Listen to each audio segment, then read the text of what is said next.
안녕하세요. 뉴스속 날씨 유다현입니다. 요즘 부쩍 날이 따뜻해지면서 여름 불청객인 해충도 벌써부터 늘어나고 있는 추세인데요. 또 최근 광주에서는 올해 첫 일본 뇌염 매개 모기가 확인됨에 따라 전국에 일본 뇌염주의보가 발령됐습니다.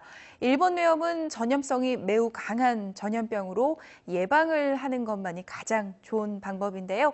오늘은 좋은 가정의학과 김웅수 원장님과 함께 일본 뇌염의 예방부터 또 치료까지 이야기 나눠보는 시간 가져보겠습니다. 원장님 안녕하세요. 네, 안녕하세요. 네, 지난주죠. 올해 처음으로 이제 광주에서 일본 뇌염 매개 예, 모기가 발견이 됐는데 작년보다 약 2주 예, 예. 정도 빨랐던 거라고 하거든요. 그런데 이 일본 뇌염이 얼마나 위험하고 또 어떤 질환인지 잘 모르시는 분들도 계실 텐데 설명해 주세요. 예, 예. 그 일본 뇌염은 일본 뇌염 바이러스를 가지는 작은 빨간집 모기에 물려서 감염되는 전염병입니다. 중국이라든가 일본, 한국, 러시아 동부 온대 지역에 여름과 가을에 주로 발생하는데요. 네. 매년 5만 명이 감염되고 약 30%의 사망률을 보이며 회복되어도 3분의 1에서 신경계 합병증을 일으키는 무서운 병입니다. 대부분 5에서 9세 사이 어린이에서 발생하는데요. 일본 뇌염은 모기가 뇌염 바이러스를 가지고 있는 돼지, 소, 말, 닭 등 동물의 피를 빨아먹는 과정에서 바이러스에 감염되게 됩니다. 이 모기가 다시 사람을 물게 되면서 일본 뇌염 바이러스가 인체 내 침투해서 감염을 일으키는 것입니다. 네. 주로 돼지가 바이러스의 증폭 숙주로서의 역할을 하는 것으로 알려져 있습니다. 네, 그렇다면 주된 증상도 예, 궁금한데요. 예. 뭐 일본 뇌염의 주된 증상은 어떤 것들이 보여지나요? 예, 일본 뇌염 바이러스에 감염되더라도 증상이 나타나지 않은 경우가 대부분인데요. 감염자의 250명 중에 1명꼴로 증상이 나타난다고 합니다. 열을 동반하는 가벼운 증상부터 바이러스성 수막염으로 진행되기도 하고 드물게는 뇌염으로까지 진행할 수가 있습니다. 모기에 물린 후에 7에서 14일 정도의 잠복기를 거쳐서 발병하는데요. 2에서 3일 간격의 전국이, 3에서 4일의 급성기, 7에서 10일의 아급성기, 4에서 7주의 회복기 임상 증상을 보이게 됩니다. 네. 초기에는 고열, 구토, 두통이 나타나고 중추신경계가 감염되게 되면 바이러스성 수막염, 뇌염으로 발전해서 의식장애, 경련, 혼수 증상을 보입니다. 대개 발병 10일 내에 사망하게 되고요. 경과가 좋은 경우는 1주 전후에서 열이 내리면서 회복하게 됩니다. 뇌염에 걸린 경우는 성격 변화라든지 신경 증상이 나타난 후 오한과 두통이 심해지면서 고열과 함께 경련, 의식소실, 혼수 상태로 진행하는 것이 특징적인 임상 양상입니다. 합병증으로서는 중추신경계 이상이라든가 졸리는 기면, 하지가 떨리는 진전, 경직되는 연축성 마비 등이 있습니다. 뇌염의 경우는 회복되더라도 3분의 1에서 침범부에 따른 다양한 신경계 합병증을 남겨서 경련이라든가 마비를 일으키게 됩니다. 또 2차적으로 세균 감염에 의한 호흡곤란을 동반한 폐렴이 나타날 수가 있습니다.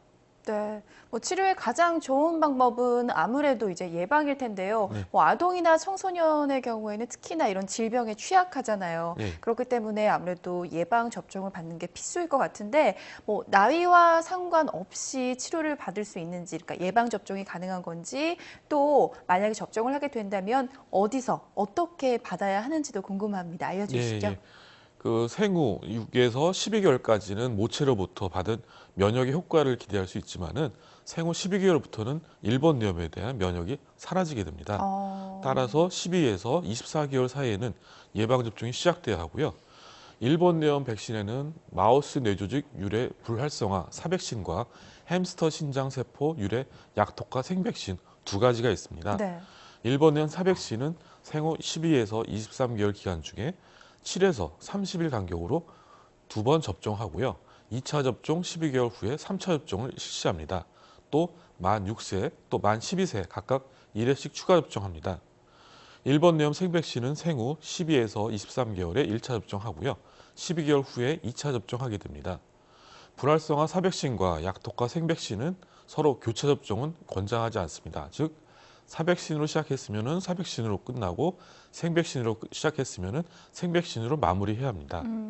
성인의 경우는 동남아라든가 중국 같은 일본 뇌염의 위험 지역으로 여행하거나 어렸을 때 안 맞은 경우에만 예방접종하게 되는데요. 불활성화 사백신으로 기초 3회를 접종하게 됩니다. 7에서 30일 간격으로 처음에 2회를 접종하고요. 그 다음에 2차 접종일로부터 12개월 후에 3차를 접종하게 됩니다. 최근에는 성인 한 번 접종으로 끝나는 세포배양 기반의 일본 내염 백신도 허가를 받고 사용 예정입니다. 또 어린이 국가예방접종 지원 사업 대상에 일본 내염 사백신, 생백신이 모두 포함되어 있습니다. 네. 그렇기 때문에 가까운 병의원에서 무료로 맞을 수 있습니다. 네. 또 특별히 주의해야 할 부분 중에 하나가 예방접종을 맞은 후인데요. 예, 예. 특별히 주의해야 할 점이 있나요? 예, 예. 예방접종 후 주의사항은 다음과 같은데요. 접종 후 한 20에서 30분간은 접종기간에 머물면서 관찰해야 됩니다. 귀가 후 적어도 3시간 이상은 주의 깊게 관찰해야 되고요. 접종 부위는 청결히 해야 됩니다. 접종 후 최소 3일간은 특별한 관심을 가지고 관찰하며 고열이 있거나 평소와 다른 신체 증상이 나타나면 곧 의사의 진료를 받아야 합니다. 네.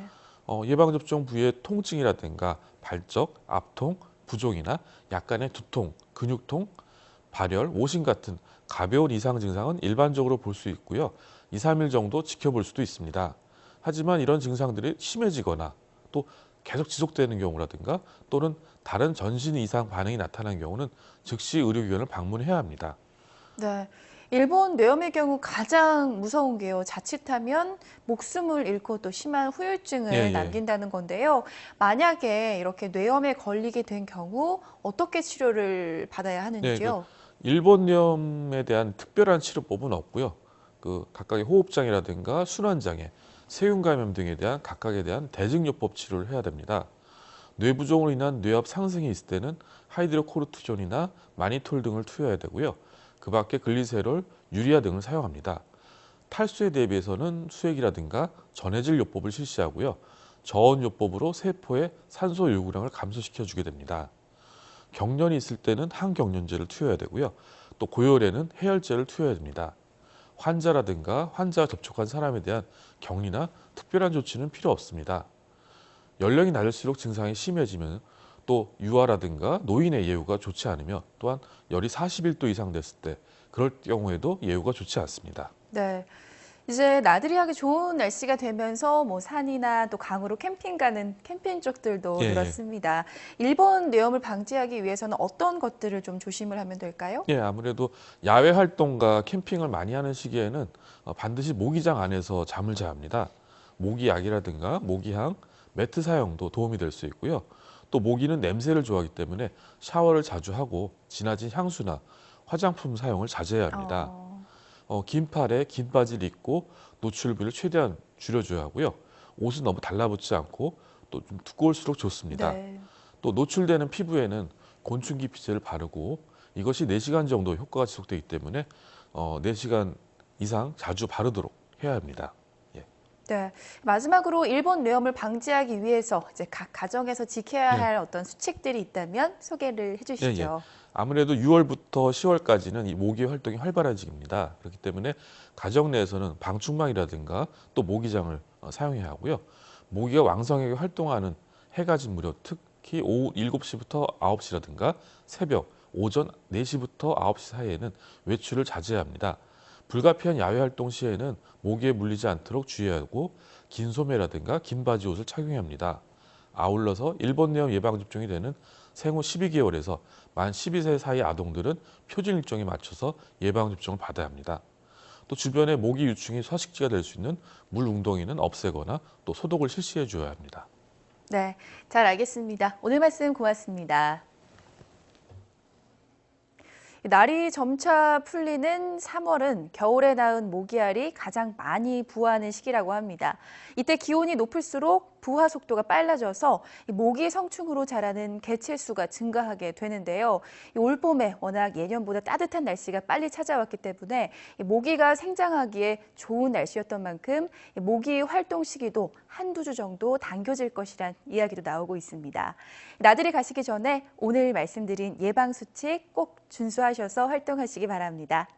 뉴스 속 날씨 오늘 준비한 이야기는 여기까지입니다. 시청해주신 여러분 고맙습니다.